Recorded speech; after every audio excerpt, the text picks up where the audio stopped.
આણંદ જિલ્લાના બોરસદ શહેરમાં આઈસીડીએસ શાખા બોરસદ દ્વારા ઘટક બોરસદ 2 અને 3માં પોષણ સંગમ અને પોષણ સેતુની તાલીમ 22 બેચને આપવામાં આવી.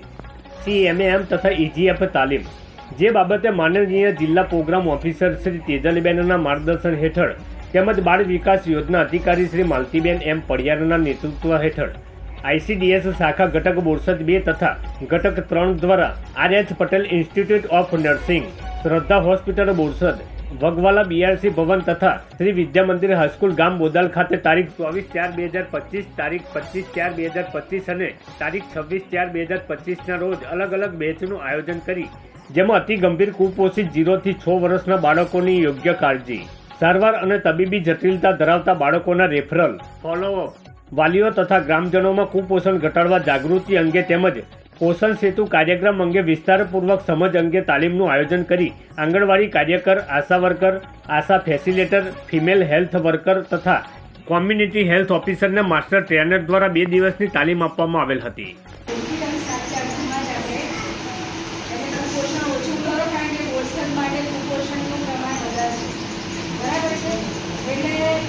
ખાસ કરીને આજે ભેગા ભેગી આરોગ્ય સ્ટાફને આશા વર્કરને વર્કર બહેનોની એટલા માટે રાખે છે કે હવે જે બી કંઈ કામગીરી કરીશું આમ તો આપણે સંકલનમાં રહીને જ કરીએ છીએ, પણ વધારે હવે સાથે રહીને જ આપણા સીએમનો પ્રોગ્રામ કરવાનો છે, એટલે ખાસ વધારે નથી લેતી, પણ આપણે તો અવારનવાર કામ માટે મળીએ છીએ, પણ આરોગ્ય સ્ટાફનો પછી એને બધું સમજાવો. અત્યારે મોસ્ટ ઓફ બાળકનો માનસિક વિકાસ અને શારીરિક વિકાસ બંને માટે પોષણ છે ને એ અતિ અગત્યની વસ્તુ છે.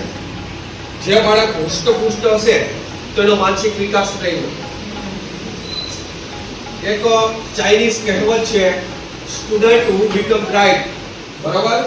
જે વિદ્યાર્થી તેજસ્વી ક્યારે બને છે? when we eat light. જ્યારે તે હળવું ખાય છે ને ત્યારે તે તેજસ્વી બને છે.